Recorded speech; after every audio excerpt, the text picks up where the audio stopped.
The hand has been used to leave a personal mark for thousands of years, from handprints left on cave walls to paper turkeys made by preschoolers from the tracings of their hands.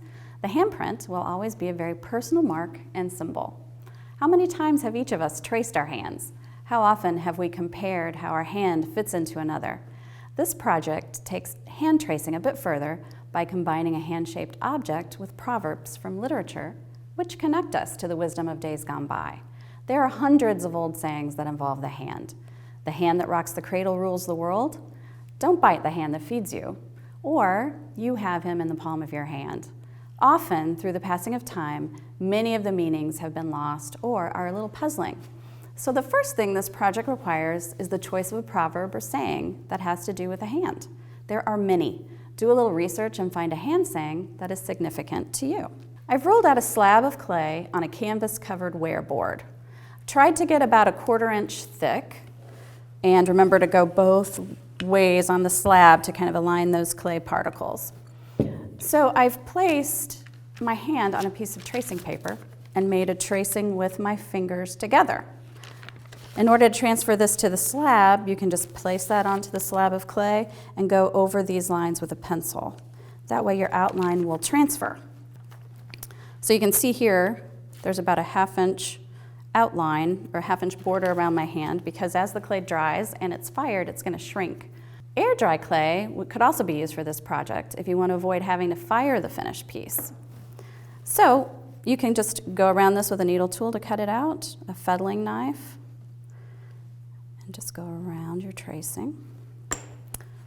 And then once it's cut out,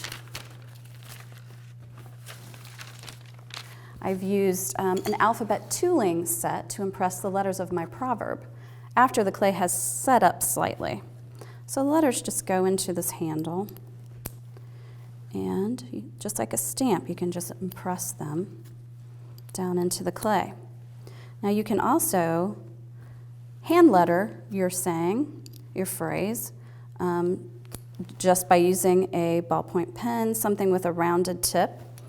And a little tip is if you put a piece of plastic, like from a baggie, on top of the clay, it'll keep the lines of the lettering smoother. You'll have less problems with that lettering. So you could do it by hand just this way. You notice that I've curved the lines of my proverb a little bit, and I've left room in the center for the image that's going to accompany this phrase. So I've just cut out a piece of Wonder Foam about the size that I need for the middle of that phrase. Traced an image of a bird, drew an image of a bird, cut it out. And this is going to be my stamp. So I'm going to just brush on some underglaze onto this Wonder Foam. And the stamp can be used as a single image, or it can be repeated. Like you see here, many hands make light work. So that hand stamp was repeated 3 times for that one.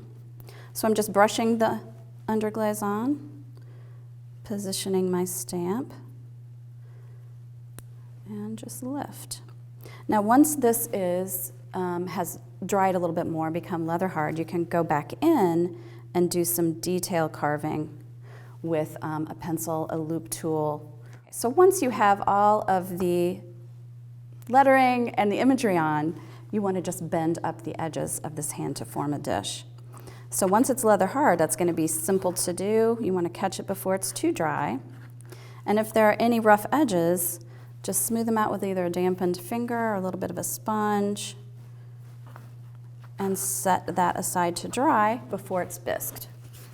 So when your piece is bisqued to cone 04, I'm going to use some of that same underglaze to make this phrase stand out.